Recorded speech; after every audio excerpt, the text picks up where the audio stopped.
Hello mga pasaway, ito nga pala ako, bagong gising pa lang dyan at nagtatanggal ng muta sa mukha. Nagkape na ba kayo guys? Ito na, magkakape na tayo. Coffee is life or coffee is love, right? Sana all my lover. Ito dyan ang mahilig magkape guys. Kala ko ako lang mahilig magkape. Coffee is life talaga ako kahit saan man magpunta. At ito nga si Kuming pasaway. Kumakain nga dyan at nagugutom. Ayan nga pala yung mga bagong alaga dito sa bahay. Tsaka, tara na, maliligo na nga tayo. Baka malilit pa tayo sa trabaho. Dinala ko na nga rin yung basurahan para itatapon na nga dyan sa baba. Ito na nga guys, yung mga lutuan pala dito. Marami kami dyan nagluluto. Diba? Maganda. Malinis. Bago nga pala ako maligo guys, nilaban ko muna yung uniform ko kasi tatlo lang uniform ko eh. Pag uwi ko, binababad ko, tsaka ko nilalabahan. Kaya laban muna bago maligo. Bilis lang paglaba ko dyan guys kasi washing kamay lang yan. Ito na nga guys, tapos na nga pala ako maligo dyan. At mag-face na nga lang ako. Tignan mo naman yung mukha guys. Kulang na lang talagang lover at mag-aalaga sa atin. Ay char, sana all.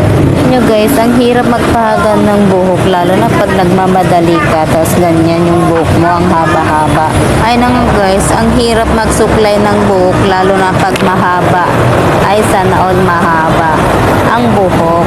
Kayo ha, buhok yun. Sinabi ko, hindi kung ano-ano isipin nyo dyan ha. Guys, baka iba yung pandinig nyo ha. Buhok yung sinabi ko. Baka mabash ako dyan. Char. Ayan na nga guys. Susuotin ko lang ang medyas ko dyan. Kasi yung oras ko, minamadali ko. Sana all may nag-aalaga. Body check, outfit check. Ito na nga guys, yung mga palengke kung sa dinadaanan ko yan pag pumapasok ako. Yan kami na mamalengke. Ito na nga guys, yung palengke na madadaanan papunta dun sa Paradaran. Ang liwanas talaga, konti lang kasi ang tao dyan. Char. Ito na nga guys, nakasakay na nga ako dyan.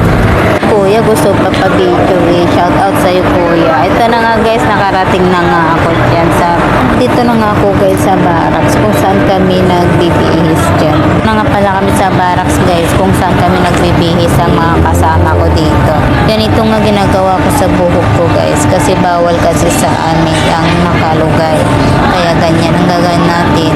Iipitin natin tapos pupusudin natin na yung walang nakalugay talaga na kahit kunti lang, kahit isang buhok lang talaga wala ka makita nakalugay dyan guys. At lalagyan ko nga yan ng hairnet guys para hindi talaga maano yung mga buhok na maliliit.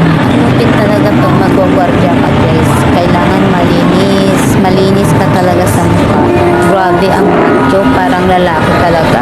Sana nga lang naging lalaki talaga ako guys. Parang bagay na bagay sa akin yung macho katawan. Sana all macho talaga. Macho na may dibdib char. Ayan na nga guys, inayos ko na nga dyan yung uniform ko at kailangan ko nang mamadalhin kasi anong oras na. Papalitan ko pa talaga yung kasama ko kasi may event pa kasi. Ayan nga guys, binaba ko na nga dyan yung short ko para maayos ko yung uniform ko dyan. Ayan na, wala kayong nakita dyan. Sana all may nakita. O siya, sino ba gustong may... Ayan na nga guys, inaayos ko na nga dyan yung uniform ko. Binaba ko lang naman yung pants ko tapos inano ko lang sa cycling ko para mag-fit talaga yung uniform namin kasi kami talaga bawal talaga yung maluwag ang uniform guys. Ito na, sinot ko na nga yung belt ko dyan guys. Pa-comment naman guys kung bagay ko talaga mag-lady guard o hindi. Charot. Kailangan talaga guys sa amin nakafit ang damit. Ayan na nga guys, mag-ID na nga tayo at pagpatapos na talaga tayo kasi anong oras na. Hayran nyo na ako guys, magba-Valentine's na. Charot. Kaya na bagay na ba sa akin yun guys? Tignan nyo naman kung okay pa sa akin. Bagay ba? Thank you for watching. God bless you all. I love you.